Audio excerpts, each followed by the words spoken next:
Our reading today is from Mark 8:22-30. They came to Bethsaida. Some people brought a blind man to him and begged him to touch him.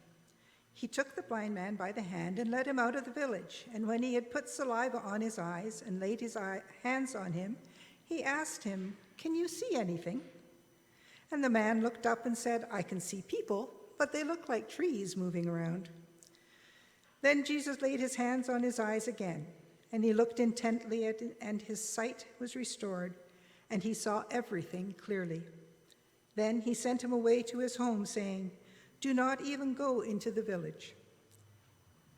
Jesus went on with his disciples to the village of Caesarea Philippi, and on the way he asked his disciples, "Who do people say that I am?" And they answered him, "John the Baptist, and others Elijah, and still others one of the prophets." He asked them, "But who do you say that I am?" Peter answered him, "You are the Messiah." And he sternly ordered them not to tell anyone about him. May the Lord bless our understanding of this reading.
Sometimes it's hard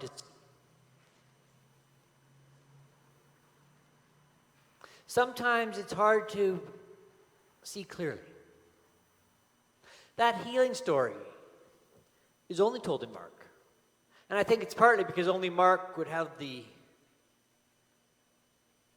I'm not sure if it's bravery or foolishness, to tell a story of Jesus who doesn't quite seem to get it right in the first attempt.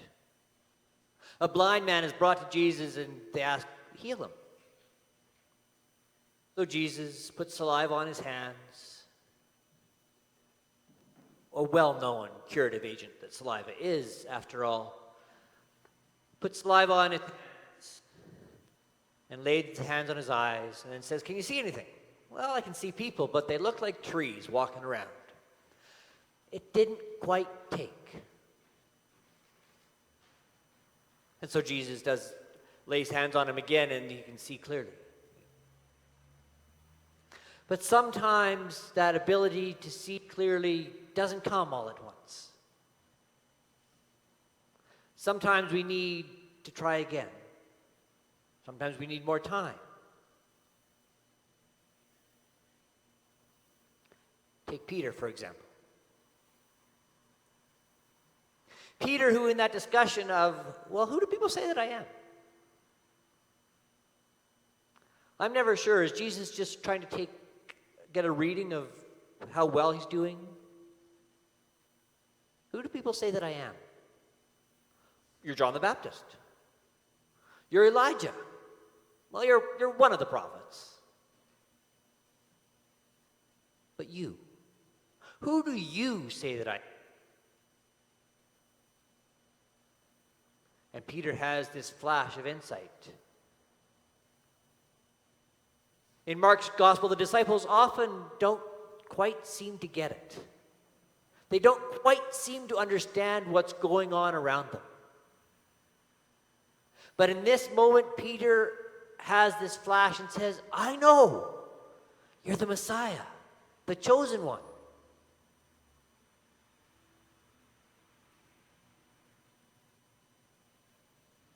The very next thing that happens in Mark's gospel and in Matthew and Luke when they tell the same story is that Jesus then goes on to say, now this is what's going to happen. It's the first prediction of the Passion, is the official title given to that story.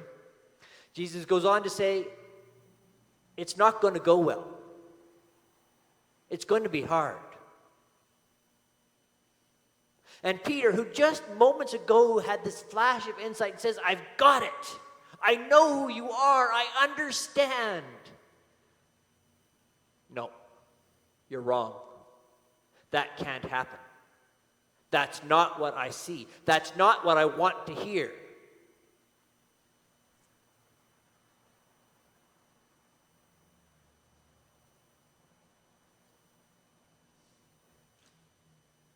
Sometimes it's hard to see clearly at first.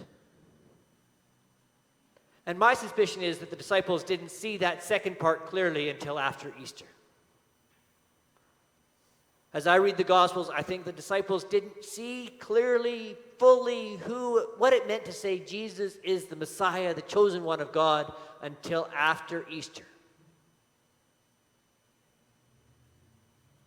After they'd experienced the resurrection. That was the second laying on of hands, to follow the metaphor from our blind man in Bethsaida. Sometimes it's hard to see clearly.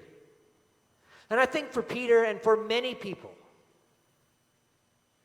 it's because it made no sense. Paul, writing to the church in Corinth, proclaims that he preaches Jesus crucified, a stumbling block to Jews and foolishness to the Gentiles, because it makes no sense. Peter can't see the second part of that story because, well, he doesn't want to. It doesn't fit with his preconceptions. He's been told all his life what the Messiah would be. A cross and a tomb didn't figure into the story. And that, I believe, is why we sometimes find it so hard to see clearly. To see possibilities. When they don't fit what we were taught to see. When they don't fit what we want to see.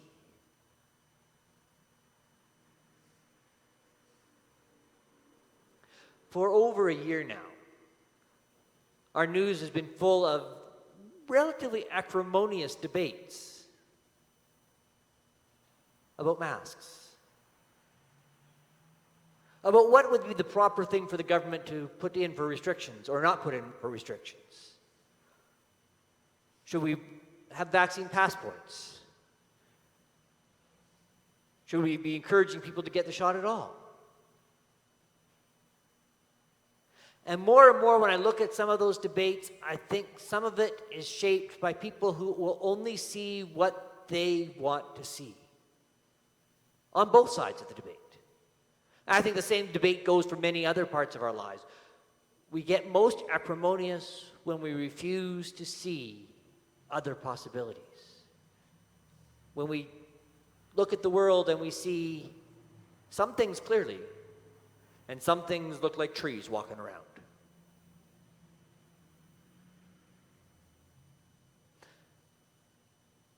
But the core of the story, the core of how we see the world as Christians, is by putting on a special set of lenses. We see the world by looking for Jesus. We see the world by looking through Jesus' lenses. So it's important to ask, when we look at Jesus, what do we see?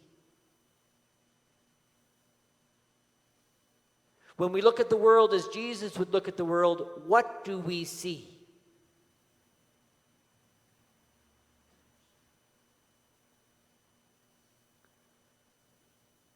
And I'm not going to tell you what to see.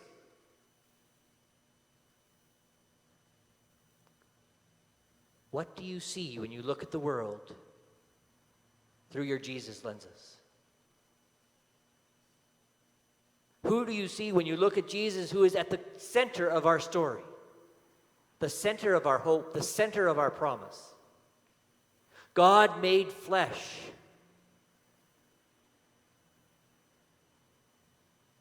Do those words on the PowerPoint capture some of what you see? Are there other words? Other images?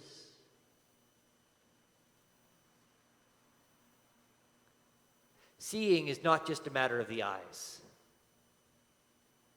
Okay, from a strictly biological viewpoint, seeing has a lot to do with the eyes. But seeing from a faith viewpoint has to do with much more than the eyes. We see with our hearts. We see with our souls. We see with our minds. You know those pictures? Where some people look at them and they say, oh, that's two faces. And somebody else looks at them and says, it's a cup. Or that silly dress that people couldn't decide what color it was. There were a pair of shoes that had the same thing going around at some point. We don't all see the same thing. Even though, optics is, it's there, it's a shape. We don't all see the same thing. So we have to ask ourselves, what am I seeing and what am I not seeing when I look at Jesus? What am I seeing and what am I not seeing when I look at the world as Jesus would look at the world?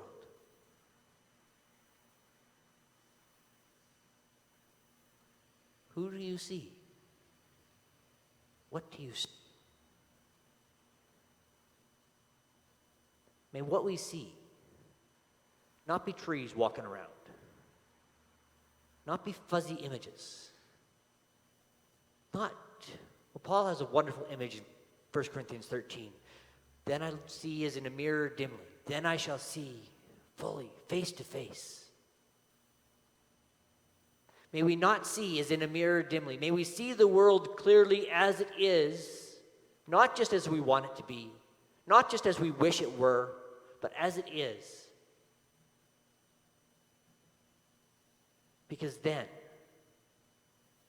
we can sort out, okay, now what does Jesus want us to do with the world we see? Open our eyes that we may see glimpses of truth thou hast for me. Place in my hands the wonderful key that shall unclasp and set me free.